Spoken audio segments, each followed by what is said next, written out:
perlu dianalisis juga adalah simbol-simbol budaya.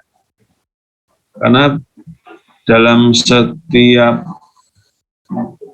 adat budaya daerah itu kan pasti mengandung simbol-simbol yang punya makna, punya nilai kan. Nah, itu dianalisis.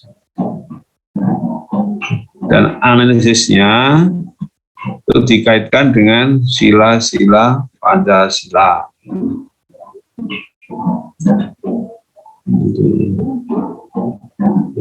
Bisa yang dianalisis itu ya dari masyarakatnya, penduduknya atau manusianya, atau juga wujud dari mungkin perlengkapan upacara itu ada kelengkapan apa yang mengandung simbol makna.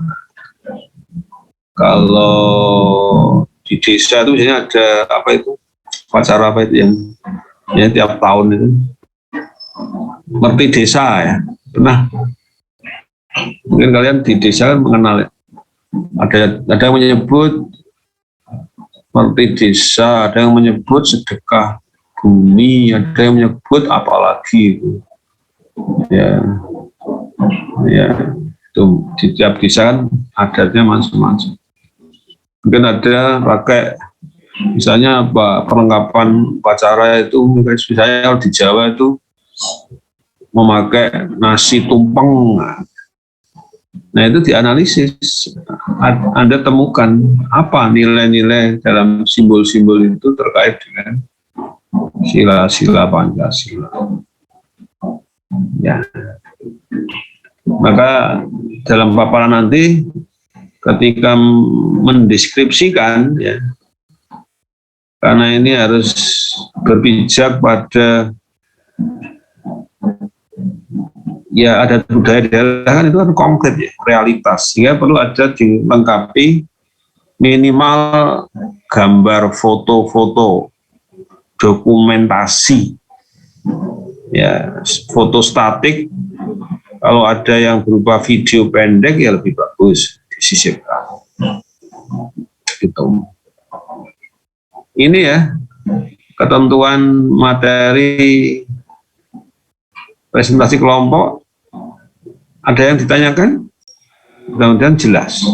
Iya Pak, untuk tugasnya sudah jelas Pak. Mungkin untuk kan tadi Pak kita menganalisis suatu adat budaya dari suatu daerah. Nah daerah tersebut itu kita yang tentuin atau dari Bapaknya Pak? Enggak, terserah. Malah mungkin bisa usul dari anggota. Wah saya dari Sunda, di desa di Sukabumi tempat saya ada adat unik loh. Nah misalnya gitu. Tapi kalau enggak terkait dengan anggota ya enggak. Pokoknya bebas. Silahkan pilih satu saja adat budaya daerah yang menurut kelompok itu menarik untuk dianalisis. Bebas, silahkan pilih sendiri. Ya, itu ya. Jadi saya nggak usah menentukan. Ini saya hanya membacakan umum aja.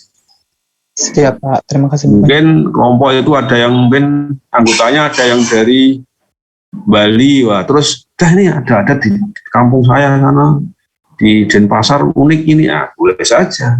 Ada anggota mungkin dari Sulawesi Selatan, wah ini daerah saya ada yang menarik, yuk kita bahas ini. Tapi itu pun tidak harus terkait dengan anggota. Silahkan mau pilih dari Sabang sampai Merauke yang Anda temukan adat yang unik, silahkan. Yang lain ada yang tanya? Kemudian jadi cuma tadi saya mau mengharapkan yang TKN 2019 yang bisa mengawali untuk minggu depan itu 2 kelompok. Nanti yang lain saya harapkan itu memang setelah UTS itu nanti karena banyak itu setiap kuliah bisa tampil itu kalau bisa ya 3 kelompok. Oleh karena itu Anda menyiapkan materi itu jangan terlalu panjang. Ya artinya cukupan lah. Mungkin paparan dalam PPT nanti dijelaskan. Ya paparannya mungkin cukup, mungkin sekitar 15 menit. Nanti gantian. dengan kelompok. Kan mungkin tiap kuliah bisa dipakai untuk 3 kelompok. Kalau katakanlah paparannya maksimal 15 menit, nanti ada gantian langsung kelompok kedua, ketiga. Kalau 3 kelompok kan berarti 45 menit. 3 kali 15 menit. Dan nanti ditambah dengan pertanyaan, komentar setelah itu dari teman-teman kelompok lain. Mungkin sekitar ya 15 menit juga. Jadi kan 60 menit itu bisa untuk 3 kelompok. Jadi intinya itu.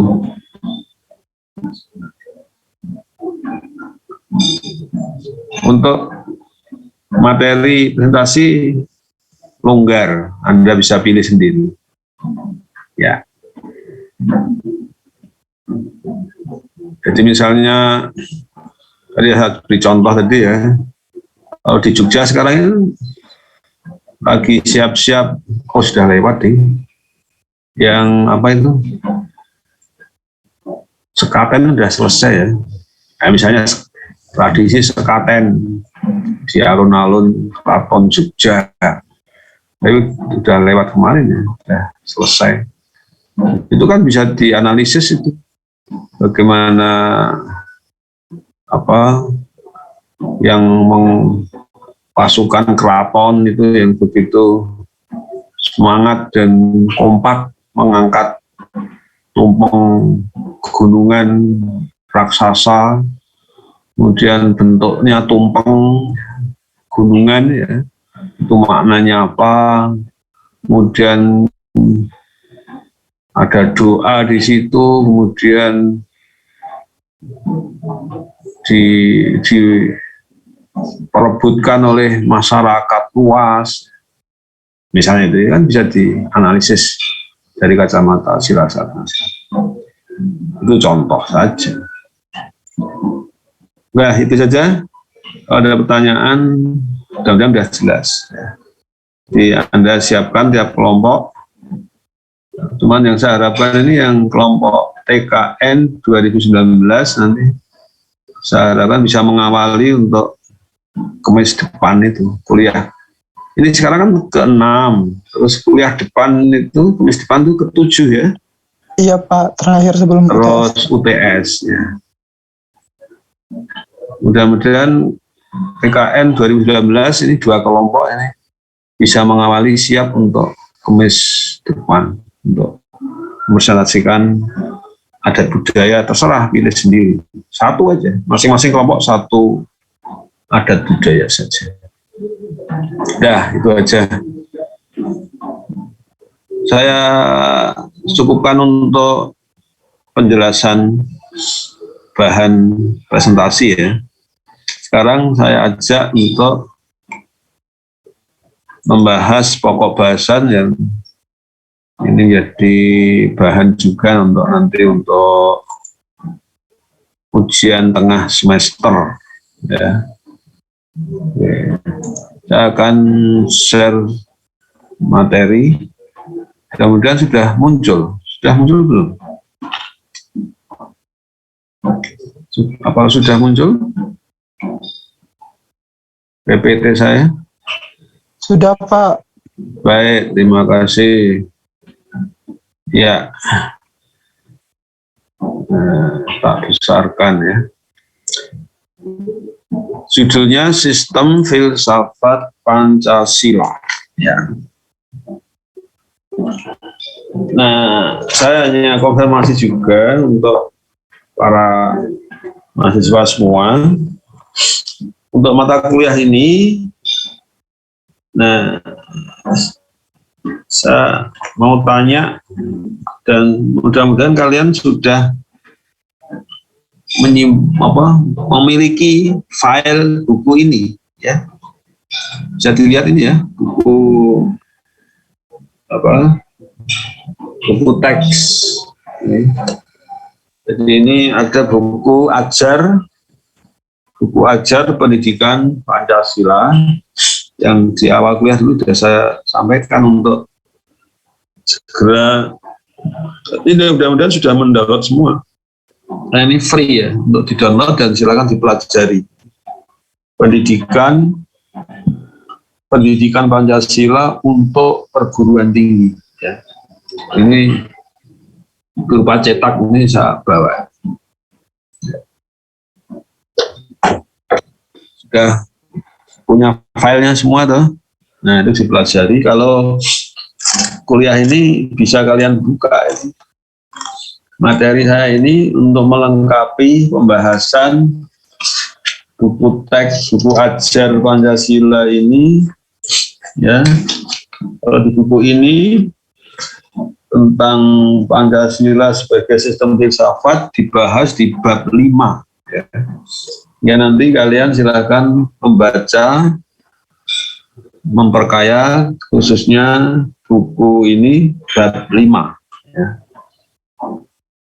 Di buku ajar pendidikan Pancasila ini bab 5 itu judulnya adalah mengapa Pancasila merupakan sistem filsafat, tanda tanya. Mengapa Pancasila merupakan sistem filsafat? Nah, ini silakan nanti dipelajari. Nah, saya hanya melengkapi saja ini. Di dalam buku ini beberapa aspek kefilsafatan dibahas. Ya. Nah, saya awali dalam paparan saya ini ya istilah filsafat.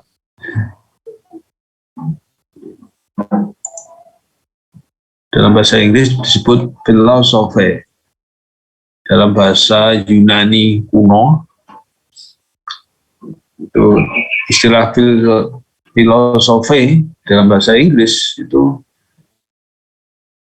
pembentukan model modern yang bahasa Yunani kunonya philein dan sophos. Ya. Philein itu love atau cinta atau mencintai. Sophos itu sama dengan wisdom. Ya, kebijaksanaan, kearifan. Jadi filosofi itu secara harfiah artinya adalah cinta kebijaksanaan, cinta kearifan. Kalau kita memulai mempelajari filsafat, berarti kita menuju untuk mencintai kebijaksanaan. Nah, sekarang filsafat adalah salah satu ilmu. Meskipun pada awal mulanya zaman Yunani kuno, filsafat itu merupakan induk dari segala macam ilmu. Jadi induk. Ketika itu kalau orang itu menggunakan akal rasionya dan itu ciri keilmuan kan menggunakan rasio akal.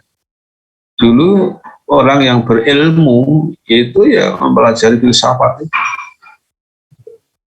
dan membahas apapun yang penting dengan rasio, secara rasional dan logika. Ya, membahas apa saja itu zaman Yunani kuno. Tapi perkembangan sejarah setelah Yunani kuno, nah itu sebuah ilmu ilmiah yang semula filsafat itu kemudian melahirkan berbagai cabang ilmu. Ibaratnya filsafat itu sebagai induk, kemudian punya anak punya cucu terus, anak cucu cicit, itu kan cabang dan ranting ilmu. Nah, sejalan perkembangan zaman, ketika ilmu bercabang, berdisiplin, disiplin ilmu, cabang-cabang keilmuan sampai saat sekarang sangat banyak. Nah, ilmu filsafat juga menempatkan diri sebagai salah satu ilmu juga. Jadi kalau dulu induknya, tapi sekarang juga berposisi sebagai salah satu cabang ilmu sendiri. Ya. Gitu.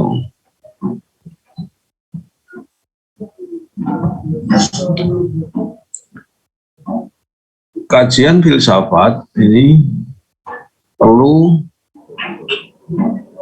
menjadi fondasi ya, dalam pemahaman apapun, termasuk Pancasila, agar bisa memahami sampai mendalam nilai-nilai Pancasila yang terkandung di dalam setiap sila. Jadi seperti tugas yang ini, yang untuk presentasi kelompok itu kan Anda juga sekaligus menerapkan, mempraktekkan kajian kefilsafatan dengan analisis dari perspektif sila-sila Pancasila. Itu mendorong kalian juga untuk mengenal dan menerapkan kefilsafatan sebagai ilmu. Nah, yang paling pokok dalam kajian kefilsafatan itu ada 3 cabang filsafat yang pokok, yang utama. Ya. Apa 3 cabang pokok yang utama dalam filsafat itu? Ya. Pertama adalah ontologi, yang kedua epistemologi, yang ketiga aksiologi. Nah, ini dasar-dasar filsafat ada 3. Ontologi, epistemologi, dan aksiologi. Jadi ini sudah merupakan percabangan dari ilmu filsafat. Ini keterangannya. Ontologi itu cabang filsafat tentang hakikat wujud. Jadi kalau membahas tentang wujud, apa pertanyaannya? Pertanyaan dalam cabang ilmu ontologi. Misalnya, ini yang mendasar ya. Pertanyaannya, Anda bisa mengatakan diri Anda masing-masing ada enggak? Terus apalagi ya, benda-benda sekitar kita. Kalian yang tadi naik sepeda motor itu yang Anda miliki ada enggak? Nah, ketika menjawab, oh ada. Nah, apa kriteria sesuatu dikatakan ada? Nah, itu pertanyaan ontologi.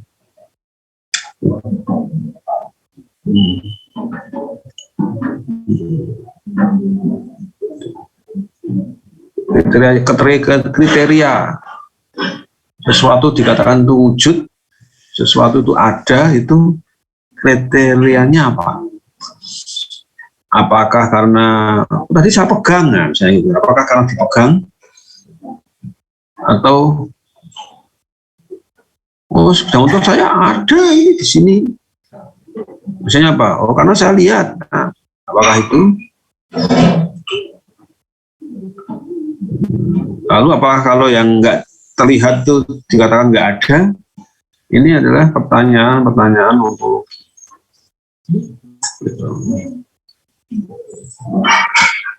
Dan setiap cabang ilmu itu sesungguhnya tidak hanya filsafat saja, tidak hanya Pancasila saja. Setiap ilmu itu harus punya objek. Objek yang dipelajari sebuah ilmu itu harus ada.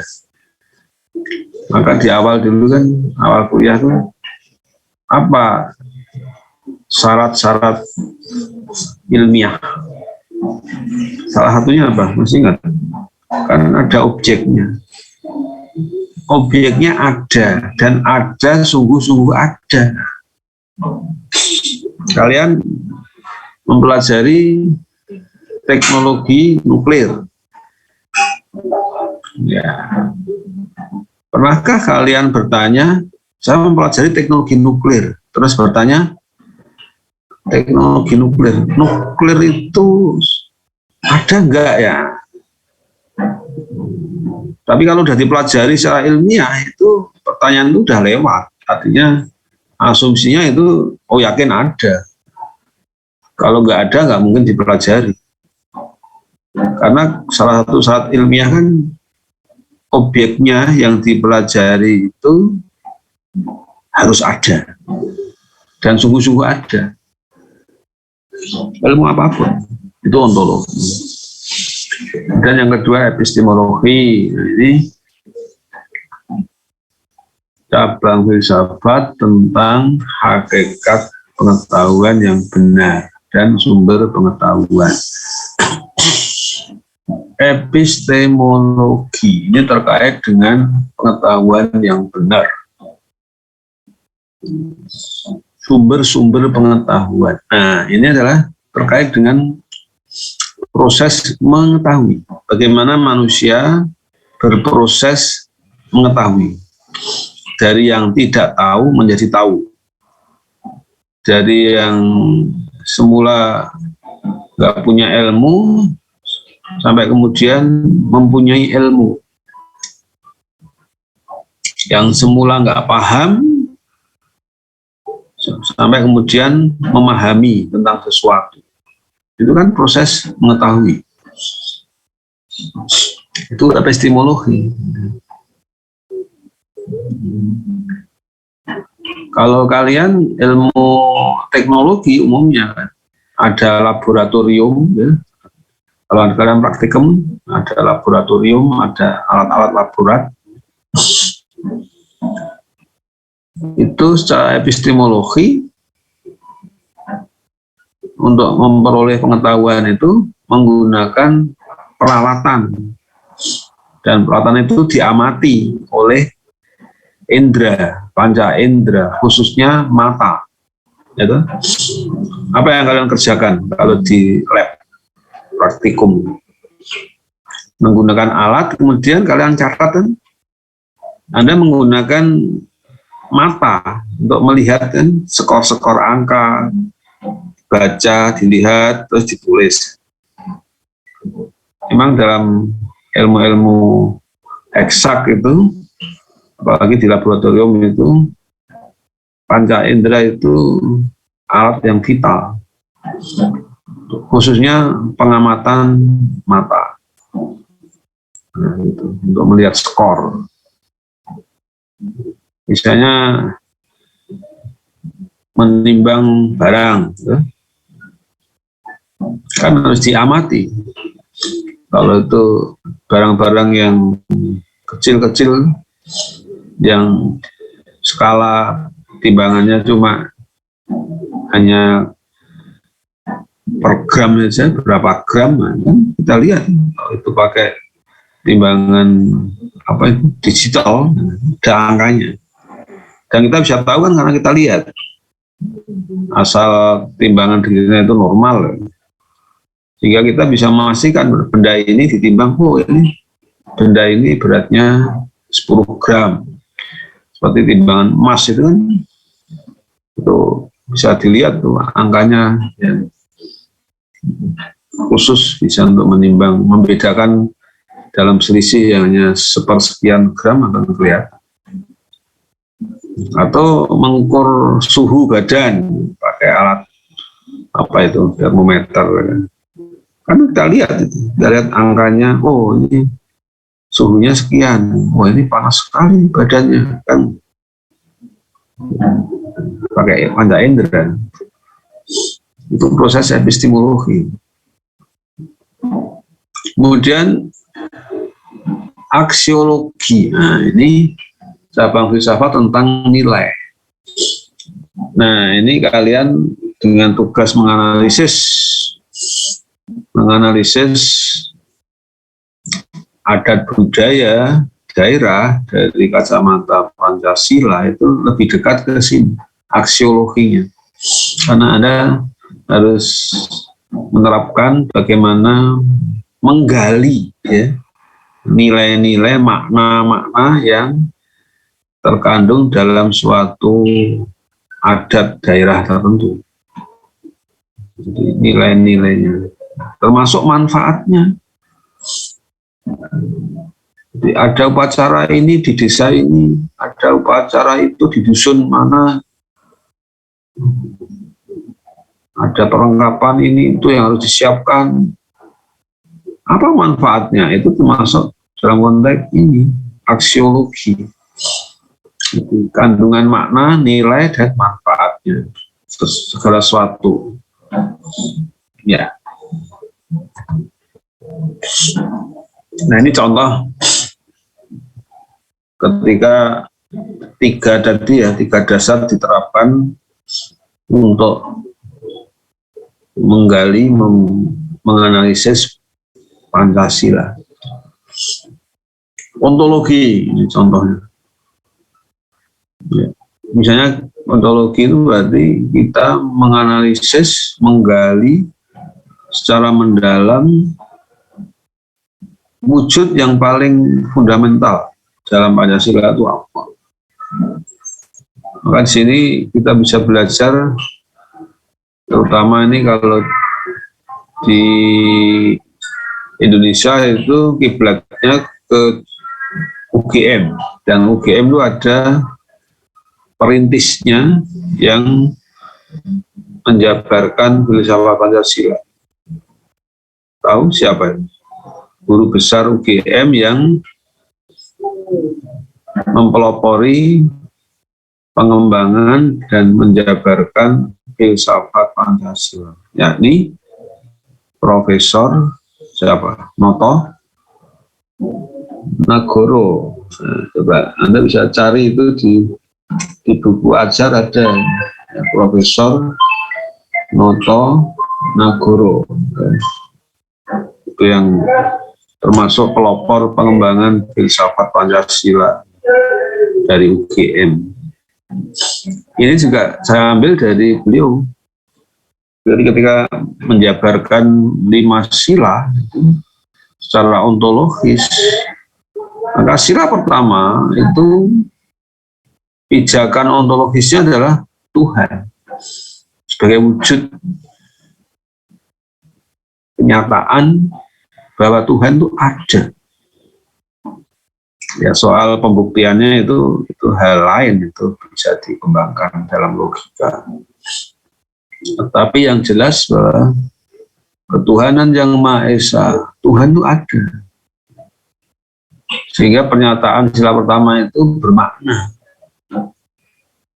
Kalau ada orang atau mungkin kelompok orang yang mengingkari wujud Tuhan, tidak mengakui adanya Tuhan, maka sila pertama Pancasila itu nggak berarti, nggak bermakna. Tapi kita umat beragama kan Tuhan itu kita yakini ada, sehingga sila pertama itu bermakna. Sila kedua, landasan ontologisnya ya manusia, dan manusia itu ada. Kalau kalian ditanya manusia di muka bumi ini ada enggak? Kan jawabnya ada. Mana manusia? Ya, banyak. Kita termasuk di dalam. Manusia itu bukan ilusi, tapi sungguh-sungguh ada. Dan itu sama seperti sila pertama. Tuhan itu bukan ilusi, tapi Tuhan itu sungguh-sungguh ada. Begitu pula sila ketiga, persatuan, itu fondasi satu itu ada. Satu itu ada. Sila keempat, kerakyatan. Nah ini juga menekankan bahwa rakyat, ada nggak rakyat? Ada. dalam konteks negara bangsa Indonesia, seluruh masyarakat yang ada dalam lingkaran wilayah Nusantara, apalagi yang secara sah menjadi WNI, itulah rakyat Indonesia dan rakyat ada. Rakyat itu ada. Kalau rakyat itu umum ya, tapi ada rakyat Indonesia dan itu ada. Sila kelima apa? Keadilan. Dan landasan ontologisnya ya adil. Ada nggak adil tuh? Oh ada. Jadi, secara logika Pancasila itu ya berlandaskan landasan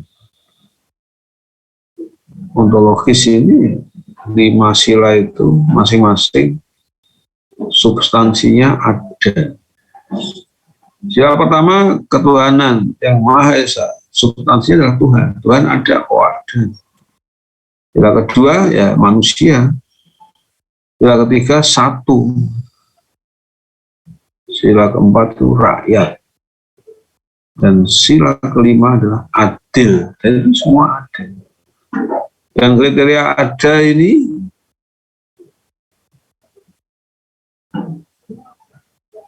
ya tidak bisa dibatasi hanya yang di indera, enggak. Sesuatu itu ada, syaratnya bukan bisa diamati, karena wujud itu sebagian bisa diamati, kemudian ada sebagian wujud yang sebagian tidak bisa diamati. Ya. Pada konteks Pancasila, wujud-wujud di setiap sila ini memang bersifat abstrak. Paling abstrak ya Tuhan. Ya. Bukan wujud yang gaib dalam bahasa Al-Quran. Masuk yang gaib. Nggak bisa diamati, nggak bisa dilihat, tapi ada. Manusia sehingga abstrak kan. Kan manusia itu kan umum, kata yang umum. Coba tunjukkan manusia. Tapi kalau manusia satu persatu, orang per orang, nah itu yang bisa kita tunjuk. Oh ini temanku, namanya ini, dia manusia, namanya ini. Kalau manusia, titik itu kan umum. Itu abstrak. Apalagi kita ditutup menjadi kemanusiaan, itu tambah abstrak. Juga satu, itu abstrak. Rakyat itu sebenarnya juga istilah terminologi yang abstrak juga. Mana coba rakyat Indonesia tunjuk? Ya itu hanya bisa kita bayangkan dengan rasio saja. Mau ditunjuk ya harus nunjuk semua warga negara Indonesia. Adil, nah ini semua ini terminologi abstrak, umum, dan universal. Ya, ini contoh penerapan dasar ontologis. Nah, kalau epistemologi tadi ya cara mendapatkan pengetahuan yang benar. Bagaimana syarat mendapatkan pengetahuan yang benar? Ini disebut epistemologi.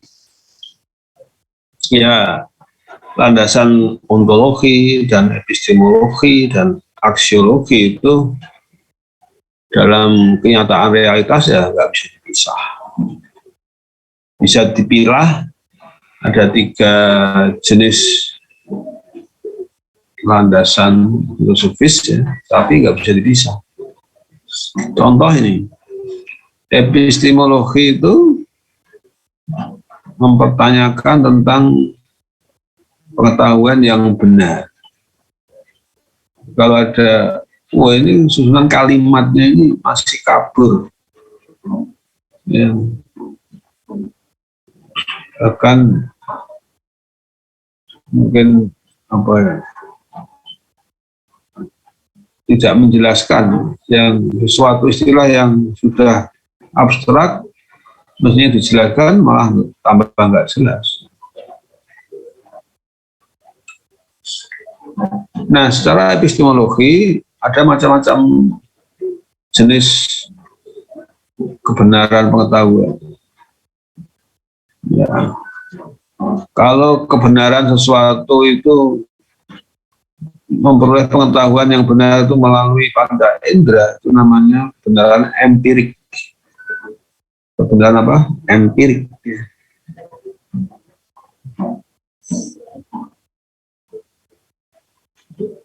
Ya, kalian sudah mengamati Tugu Jogja tuh? Selama di Jogja, masuk ada yang belum ya, Ramadan. Sudah toh? Anda sudah mengamati, dan itu ada toh di perempatan jalan apa ini? Diponegoro, terus ya Diponegoro ya, Sudirman. Itu ada Tugu Jogja. Nah, ketika kalian ditanya, emang Tugu Jogja itu ada? Apakah ada? Oh, ada. Saya sudah ke sana, saya mengamati. Nah, itu artinya Anda menggunakan kebenaran empirik.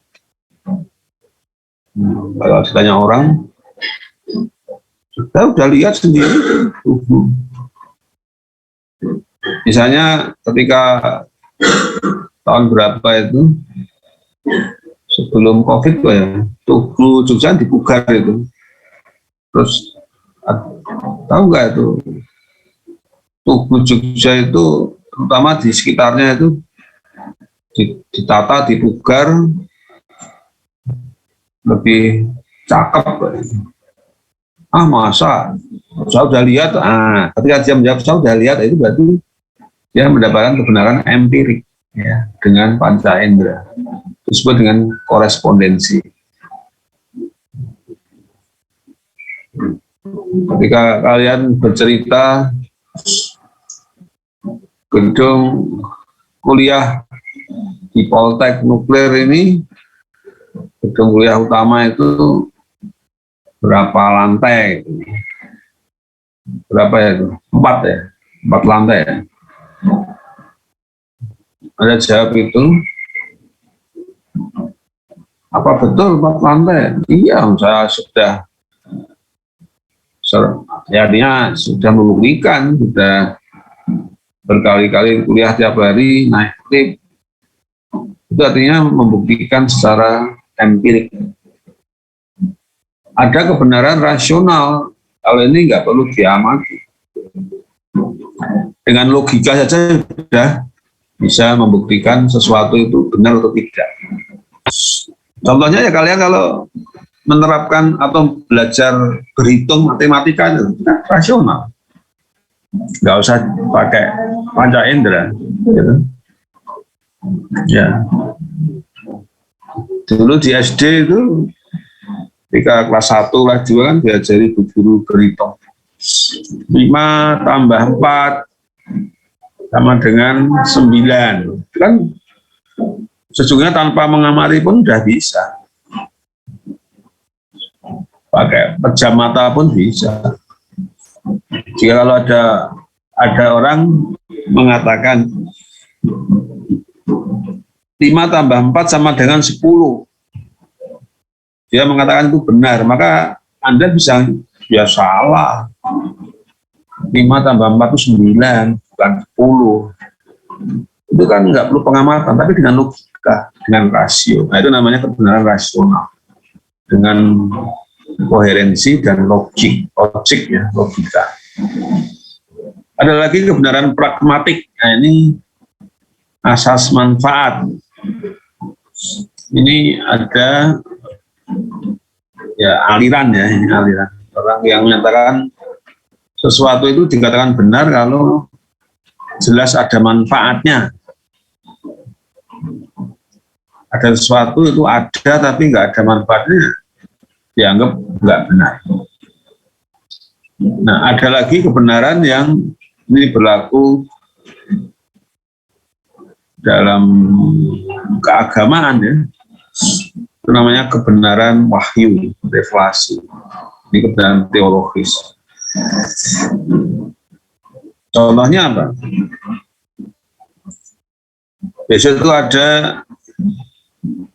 alam akhirat. Setelah mati itu roh itu masih ada di sana, di alam akhirat, dan akan mendapat balasan. Kalau di dunia ini perbuatannya baik, akan di sana dibalas dengan surga, kan? Kalau di dunia ini perbuatannya banyak yang buruk, banyak jahat, ya besok dibalas neraka. Terus, masa itu benar? Benar enggak? Kalau itu menunjuk landasannya adalah kitab suci, itu kan ada di kitab suci, berarti benar. Nah, itu hanya kebenaran wahyu. Ini yang kebenaran tertinggi di atas rasio. Nah, itu menjadi pisau epistemologi tadi itu. Kebenaran ini diperlukan semua ya, dalam menganalisis Pancasila ini diperlukan semua. Tapi ya sesuai dengan aspek-aspek yang relevan. Jadi ketika kita mencari contoh-contoh teladan siapa tokoh-tokoh pejabat yang sesuai dengan Pancasila, itu berarti kita kan memerlukan bukti empiriknya. Siapa ya tokoh yang ini mengamalkan Pancasila itu sempurna, itu contohnya. Paling enggak ya bisa mengambil contoh persila. Penerapan sila pertama itu contohnya adalah tokoh si A, si B, itu loh. Penerapan sila pertama ini bagus. Sila kedua, wah ini contohnya ini yang bisa diamati, tapi juga rasional, karena kita menangkap dengan akal. Oh iya ya, nilai Pancasila itu memang masuk akal. Nah, itu berarti rasional. Dan ada manfaatnya itu, sila-sila Pancasila itu sangat bermanfaat. Apa misalnya? Ya, Pancasila itu penting bagi Indonesia, bermanfaat. Salah satunya apa manfaat Pancasila? Bisa mempersatukan satu bangsa Indonesia, bisa damai, rukun. Nah, ini kebenaran pragmatik. Kalau benar wahyu dalam konteks Pancasila, ini gimana penerapannya? Ya terutama sila pertama ya, karena sila pertama itu kan ya mendasari kehidupan masyarakat Indonesia itu hendaknya semua taat dalam beragama sesuai agama masing-masing. Karena itu menyangkut kebenaran wahyu yang ada dalam kitab suci masing-masing agama. Kalau yakin itu benar kan harus diamalkan. Kan begitu. Ya. Nah, ini yang aksiologi tadi yang terkait dengan nilai. Nilai-nilai makna-makna yang terkandung di dalam sesuatu. Kalau kita menggunakan cabang filsafat aksiologi, yaitu kita menggali makna, menggali nilai.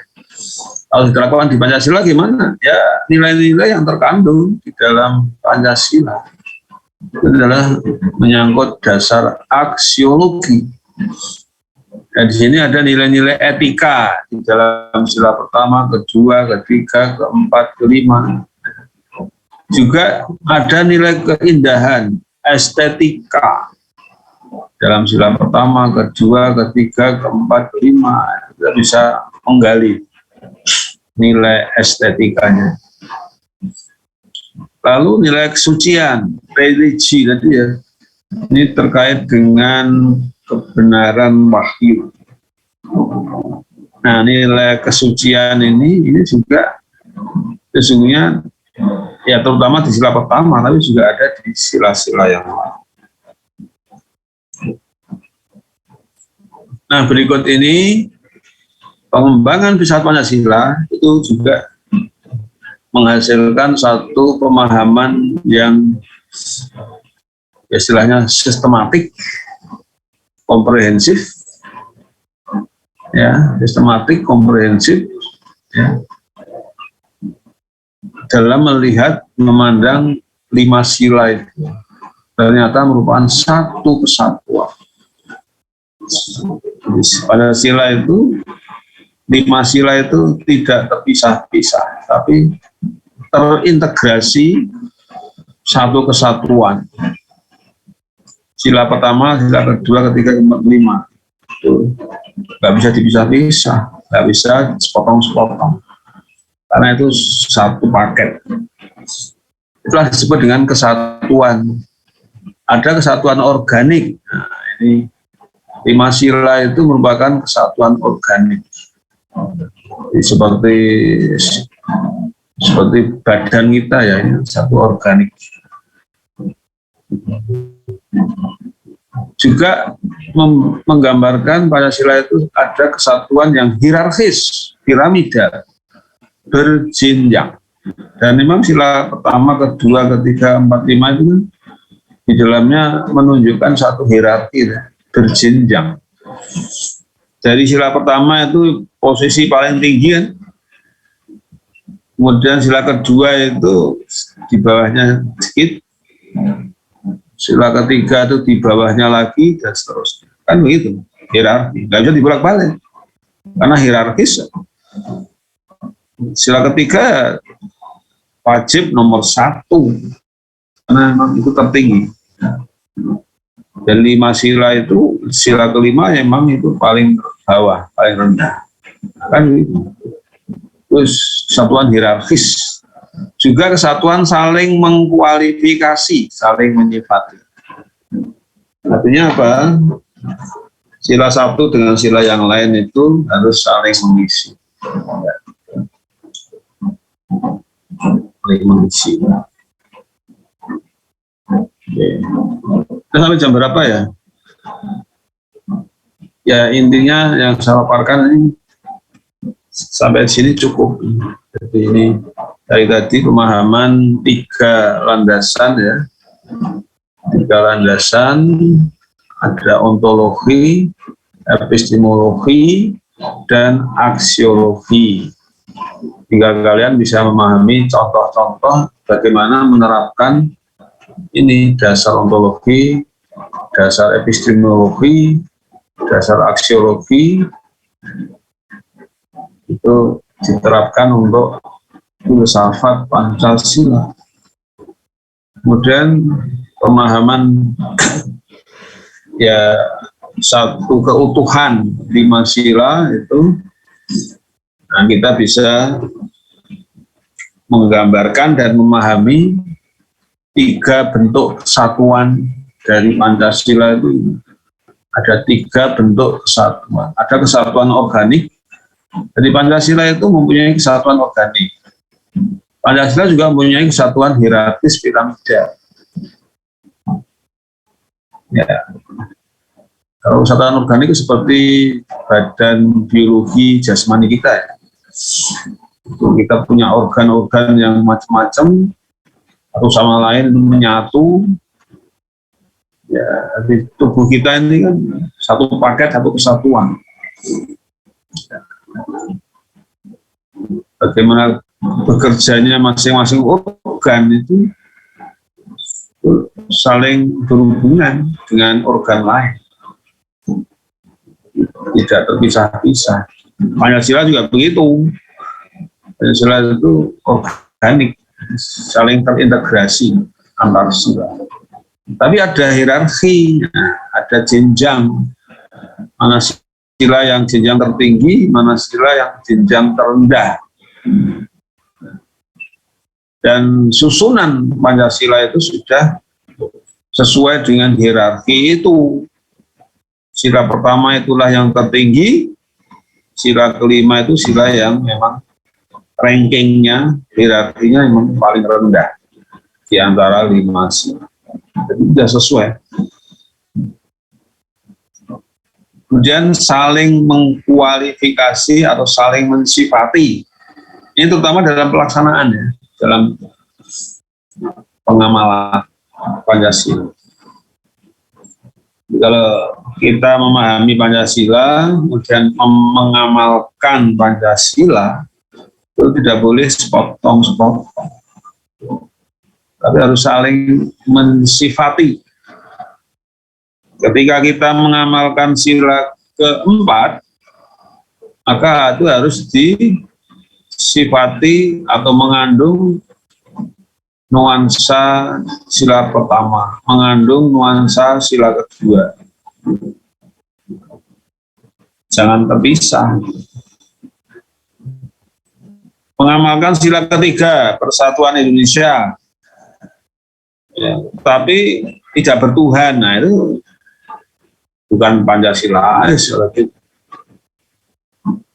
Pancasila itu ya mengamalkan bagaimana menjaga persatuan bangsa, tapi juga berketuhanan dengan taat. Kan gitu. Itu contoh. Dan juga berkeadilan sosial. Nah. Jadi 5 sila itu mempunyai relasi, saling mensifati. Sehingga nggak boleh terpisah-pisah. Mengamalkan Pancasila juga tidak bisa sepotong-sepotong, harus terkait satu sama lain. Sekian saja paparan saya, kemudian bisa mudah dipahami.